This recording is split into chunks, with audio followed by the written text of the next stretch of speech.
But Stu, I still have Stu in my care after doing a power hour with Stu to be able to see, is he capable of being president or Supreme Court nominee in the future after drinking 6 beers, as Barack Obama said he used to before he went to college. Now, Bill O'Reilly is here. Hello, Bill. Beck, how you doing today? I'm good. I don't know. How do you think this Kavanaugh thing is going to come down? I think it'll be confirmed tomorrow afternoon. He's going to. Yes, I'd say 60-40 at this time. But I think he's going to. It'd be very hard at this last gap for any Republican to vote against him because there's new information. And I don't know whether you guys know the new information because the media is not reporting it, including Fox News.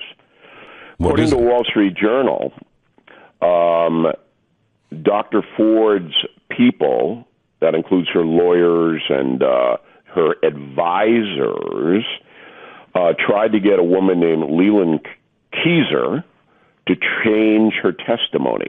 That is in the FBI report, apparently. Now, Leland Keyser was the best friend to Christine Ford when this incident about Kavanaugh allegedly took place and was named by Ford as an eyewitness. Keyser all along has said, I don't remember anything like this. I don't even know Judge Kavanaugh. Well, now the Journal's reporting that Ford's people, and they name a woman, Monica McClain, texted Keyser and said, hey, you got to change your testimony. You got to help Christine. That's a huge story. Well, enormous story. There is also another story that in the FBI testimony that it shows the leak came from Chuck Schumer. That it was Chuck Schumer's office in cahoots with one of the beach ladies that Ford talked about. Yeah. Well, I don't think there's any doubt about Chuck Schumer or Dianne Feinstein at this point that they are corrupt. So, Bill, should there... One more thing. This Monica McClain, by the way, this was the woman who Ford's ex-boyfriend told the Senate Judiciary Committee that Ford tried to help her get through a lie detector test. Yep. Because she was applying for a job at the FBI. This now bolsters the ex-boyfriend's account. Now, this may seem in the weeds, but if the Judiciary Committee, and I believe Grassley may do this. I hope so. He could haul Monica McClain and others in Ford's camp in front of the committee. And he could bring back Ford and say, you lied to us about the lie detector test. If that happens, Ford could be prosecuted. Now, I don't think it will. I think it should. It should. I think it should, too. Here's the thing. Anybody, Kavanaugh lied or Ford lied, anybody, they should be held to account. Yeah, here's the thing. I don't care if it is Mark Judge or if it is Professor Ford. Right. If you lied... Yes, you should go to jail. Right. This is too serious. This tore the country apart. And Absolutely. For what? If this was coordinated, and I mean Chuck Schumer as well, if Chuck Schumer leaked this, he should also stand some sort of penalty. But anybody who was involved, there was one guy who, what was it, Stu? He came out and he said, oh, I know I have this evidence. I saw this happening. And as soon as I'm sorry to ask Stu, he's been drinking this morning, Bill. You wouldn't believe it. Yeah, I heard. Yeah, it's bad. They have him arrested. Yeah, Bill, I like to be drunk for all of your interviews, if that's okay. That's all right, Stu. I mean, it's a better state for you because you can't understand them sober. That's true. That's fair. So there's one guy who came out and leveled accusations and then immediately retracted them and admitted that he was lying. Everyone likes to focus on Ford, but there's been 5 accusers. Yeah, this is the Newport Harbor guy. Yes. But look, when you get into a situation, and this goes right back to the Me Too thing you were talking about. Did you see Alyssa Milano this week say, it doesn't matter if individual men get crushed? It doesn't matter because women have been abused for so many years, and I have no sympathy for men, innocent men, who get crushed. I mean, once you're into that zone, and we've discussed this before, you're into Stalinism. You are. No, we don't care. Yeah. If some guy didn't do something like Kavanaugh or whoever it may be, and you get it, and your career and family and everything else is destroyed, that's the price you got to pay because of the past injustices against women. But that is the mixture, Bill. That's the combination of postmodernism and social justice. Social justice now is the vehicle for postmodernism.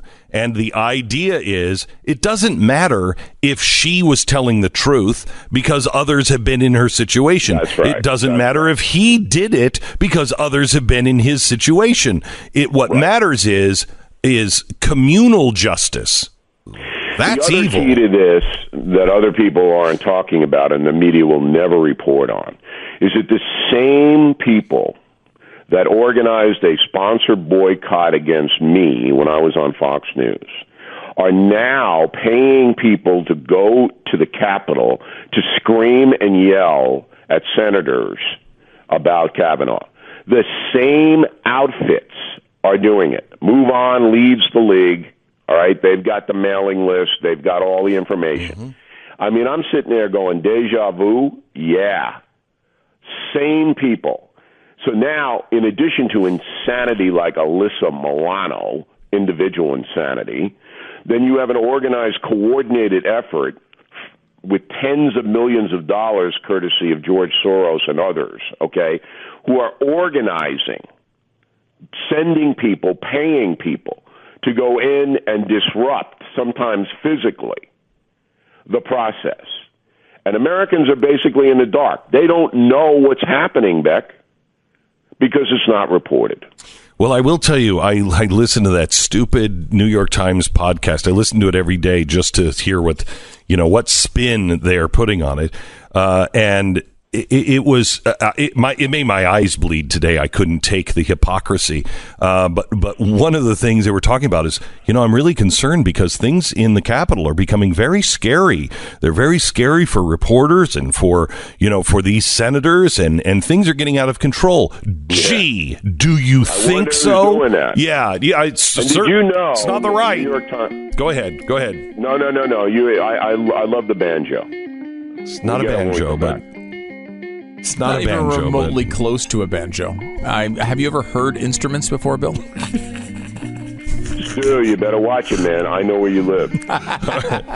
All right, we're about 10 minutes from the beginning of the key Senate vote with Kavanaugh. Bill will be with us. We're going to continue our conversation here in a second. First, let me tell you about Car Shield. Taking your car in for an oil change, mechanic finds something wrong. Surprise, you're hit with a big repair bill. That has happened to all of us, and it hadn't happened to you yet. Where have you been? Because it's going to. If you are not covered, if your warranty has run out, you need Car Shield. You need extended vehicle protection. Don't worry about those surprises. If your car breaks down after the warranty expires, you could be out of pocket for thousands of dollars. But you don't have to worry about it if you have Car Shield. I have Car Shield. You have a car 5,000, 150,000 miles. It doesn't matter. Get it covered. Get it covered with Car Shield. 800-CAR-6100. That's 800-CAR-6100. Use the promo code BECK and you're going to save 10% at carshield.com, or call them right now before you have to bring that thing in and have it and have it repaired. 1-800-CAR-6100. Promo code BECK at carshield.com. Deductibles apply. My blood pressure, this is not good. My blood pressure, we're checking it against, it's science. to see if it's better to drink at moments like this. Stu has already had a 6-pack.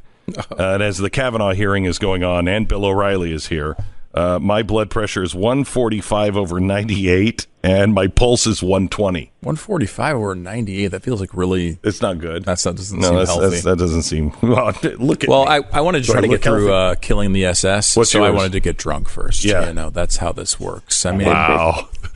It's a big book coming out. When does it come out, Bill? Is it Tuesday? Tuesday. It's really good. Yes, that's really good. The worst war criminals in history.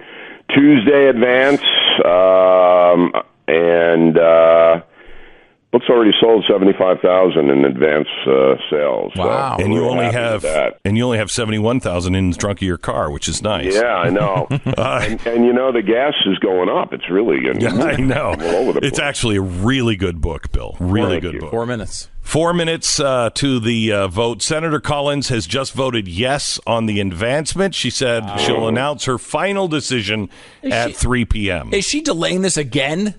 I mean, because everyone thinks this vote is going to be consistent with the vote that would happen this weekend. Are we really thinking that she's going to change this now? No. She'll vote for it. All the Republicans will vote for Kavanaugh because if they don't, they're out of the Republican Party. Well, so Flake. That's it. Flake. Yeah, he's already out of the. Yeah, he's leaving. Right? Yeah, he's leaving. Wait, No, that's true. But I don't think Flake wants to go out on that note. Remember, Flake wants to get a job as a lobbyist. He wants to go around and give speeches, maybe write a book. If he's got the machine against him, that's going to hurt him in retirement as far as earnings are concerned. Yeah. That's where he is. Bill, I want to ask you honestly. Danes from Montana is leaving to go to his daughter's wedding, and this is a really important vote, and who knows what happens in 12 hours even if something goes wrong. But I thought of my daughter, and I was like, you know what? I would totally leave. Oh, I would go leave. To my daughter's wedding. I'd leave. My daughter's wedding. Is that the right choice? Yes. Yeah, I mean, I don't know why they can't work out something on that. There are ways to vote, but if your daughter's getting married, your daughters get married. Maybe they could move the ceremony later, and they could. But I don't know. But you're right. You got a family first. And there's no reason why these guys have to be there. Why are we using 1700s technology for these votes? Mm-hmm. There's no reason. He could be on a phone. Right. And they could make an exception, I think. But you're right. Okay. What else? All right. Well, geez, Bill. Jeez, I mean, sorry about that. I thought we're ready to go on SS if you want me to give you some. No, we got 2 minutes before the vote. Give us 2 minutes on Killing the SS. All right, look, the book is about evil. And my contention is that most Americans don't understand evil. My mother didn't. She lived a very, she raised you. Life.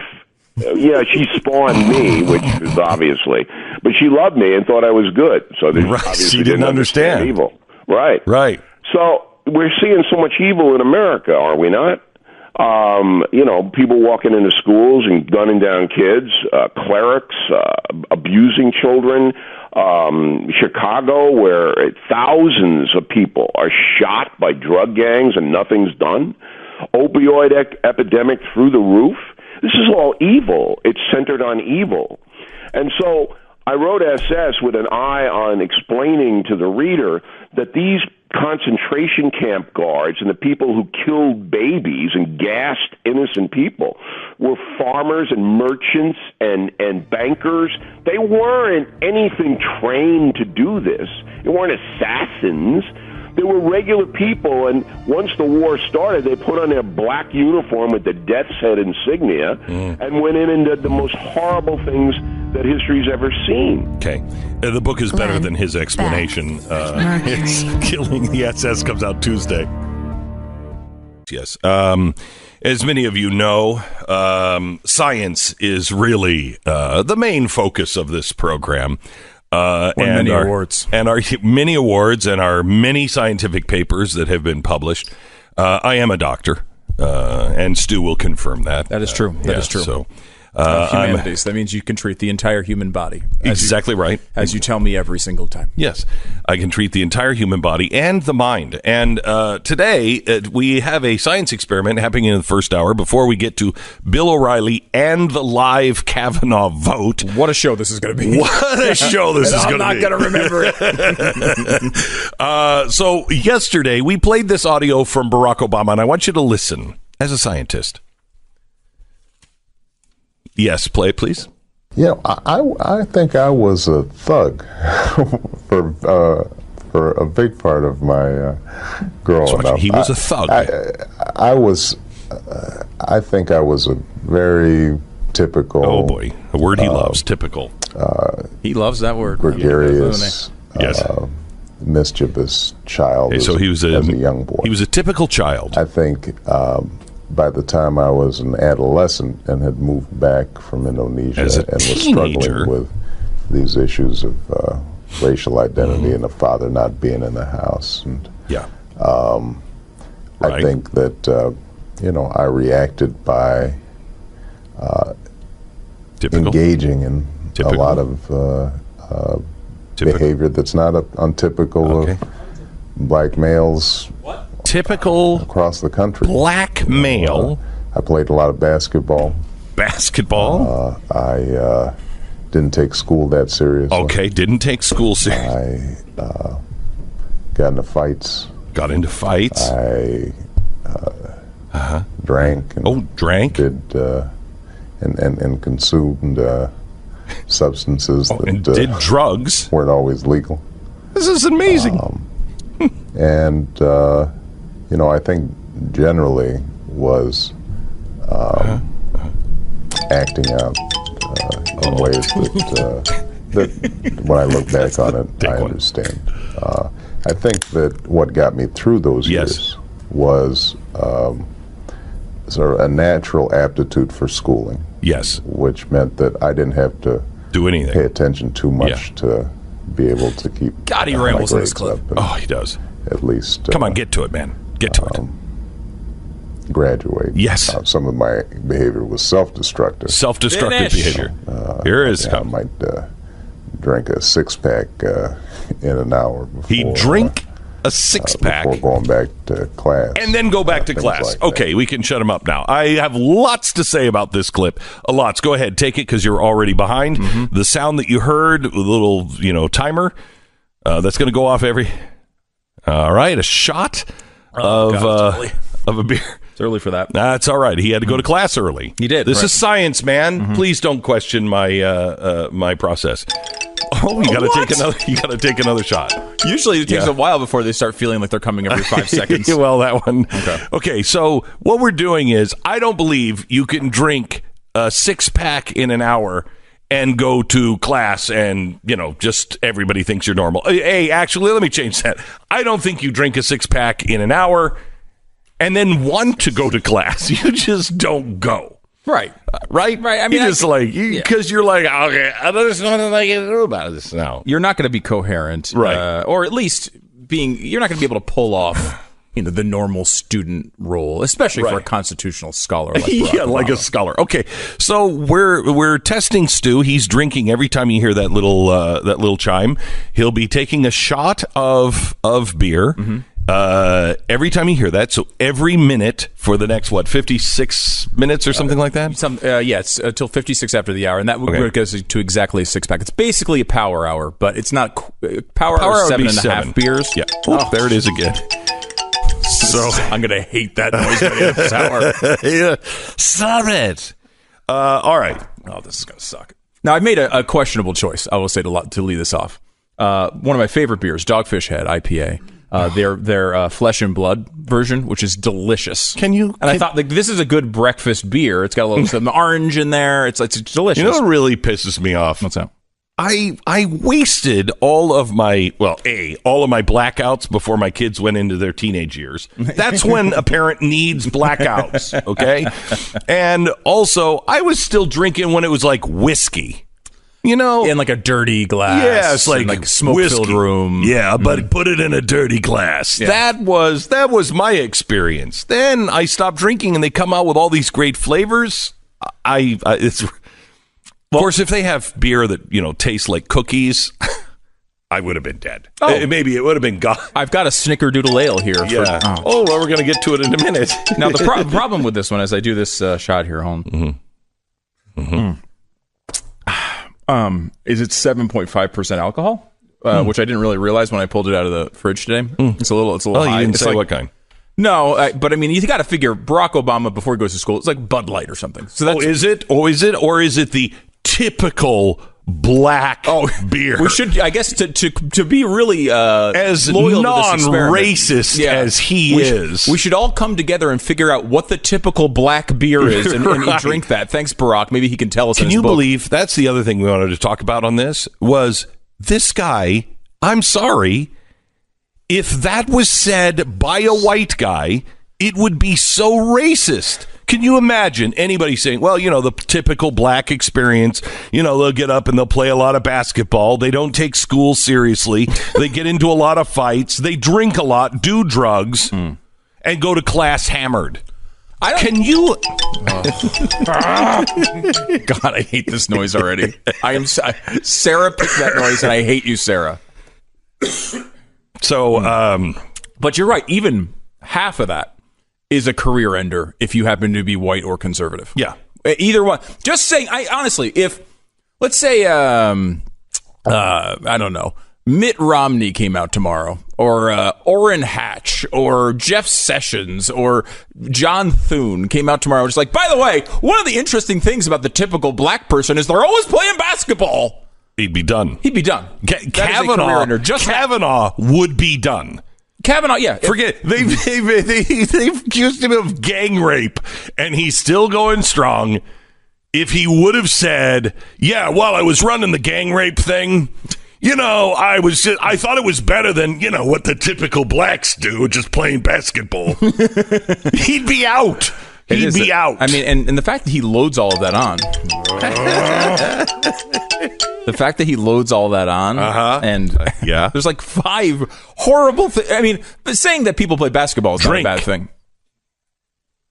Sorry, it's science, man. Saying that people play basketball is not a bad thing, though it would be called racist if it was a Republican. But when you're getting into they don't pay attention to school, they're always fighting, drinking, and doing drugs. Like, that is legitimately like just racism. Right? It's just to say that an entire race is doing that regularly. And I didn't notice until that time how many times he used the word typical in his. Yeah, he likes it. He loves the word typical.